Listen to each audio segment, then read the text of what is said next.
The Prime Minister of Biafra Republic Government in Exile will be Simon Ekpa. He don vow to defend the Canada-based Nigerian woman wey name na Amaka Patience Sonbega, wey go viral for threatening to harm Yoruba and Edo State people.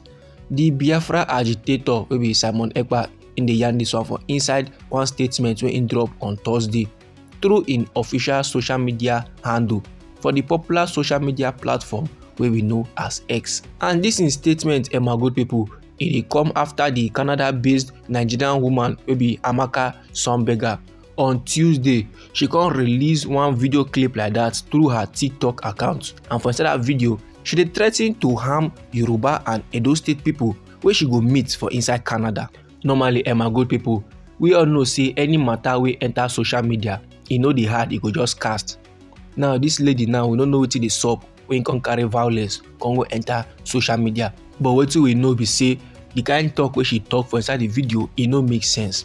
Now the thing don reach the ear of the Nigerian House of Representatives. As I'm talking to you right now, my good people, the House of Reps don dey request for her prosecution.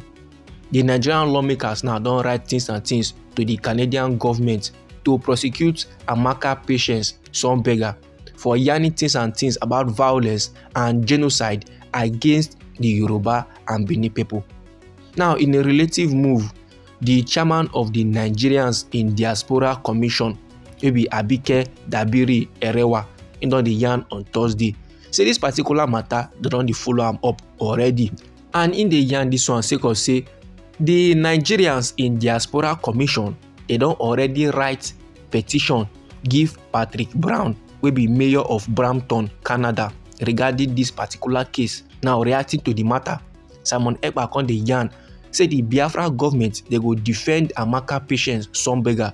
He said the Biafra government, they go defend her against any action, and they equally call on Amaka, say make she sharply contact the Biafra for inside Canada, or anybody we get Amaka contact, make them try, make them contact Biafra government, or make them contact him himself, wey be Simon Ekpa, and make them tag am Amaka.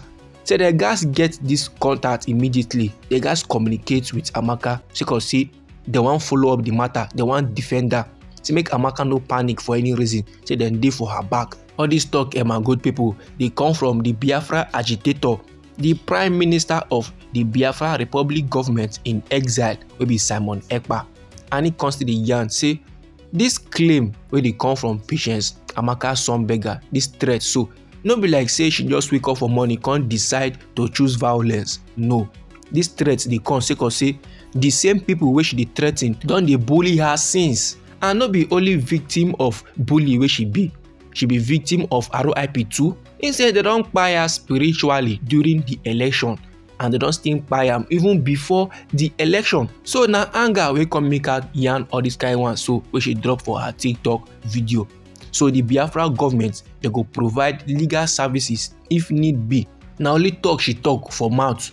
Meanwhile, many dey inside we country in Nigeria where they actually dey do am. They just dey buy her people anyhow. They give mass RIP, free RIP for inside their region, and normally those kind of level, it no make sense.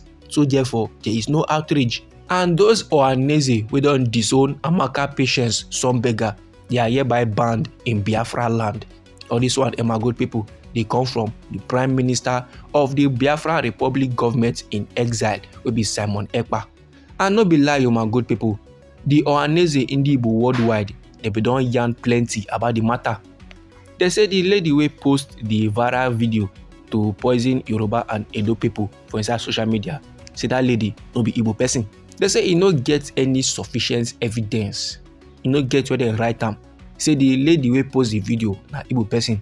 Plus, she no in any way they give Igbo vibes, and she no portray the Igbo character of thoughtfulness, discretion, self-censure, and equanimity. Then the National Publicity Secretary of Ohanese Igbo worldwide, his name na Dr. Alex Ogbonaya, he can drop statements about the matter, and he drop the statement on Wednesday for inside Enugu.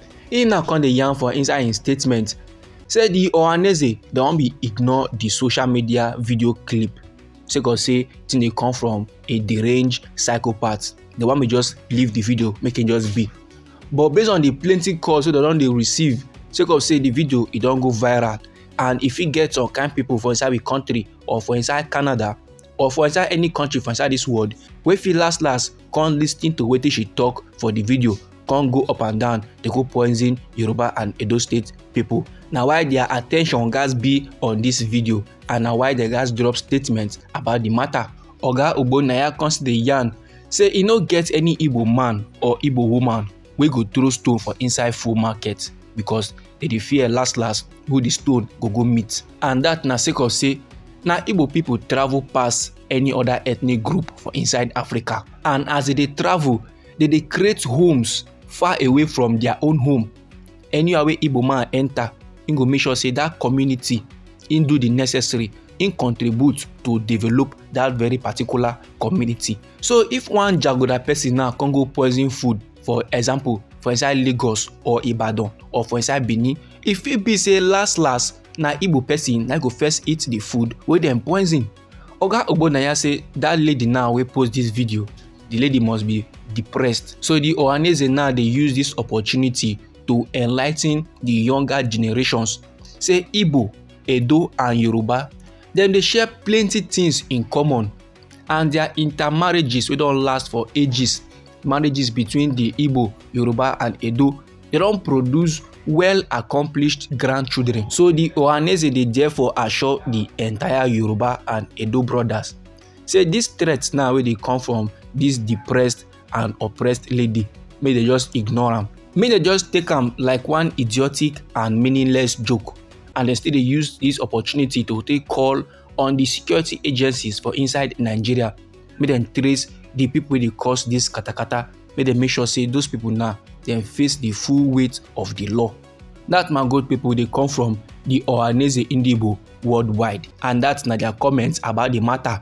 But Simon Ekpa now don vow say he go support the woman. Say as the Ohaneze Ndigbo then disown the lady, it no make sense based on one or two. You understand?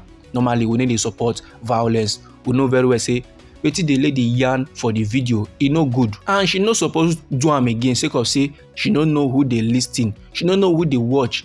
Many now fit kukuma take up the arm, come say okay, they wan begin dey do as she take talk, and that time now water go come pass garri, you get. So my good people, this na the informate wey as make I share give the general public. Anyhow the thing be you for body, feel free make it drop am inside our comment section. Now we be Anointed Lady TV. Now they give on our legit information on the things and things wey dey happen for inside our nation, Nigeria.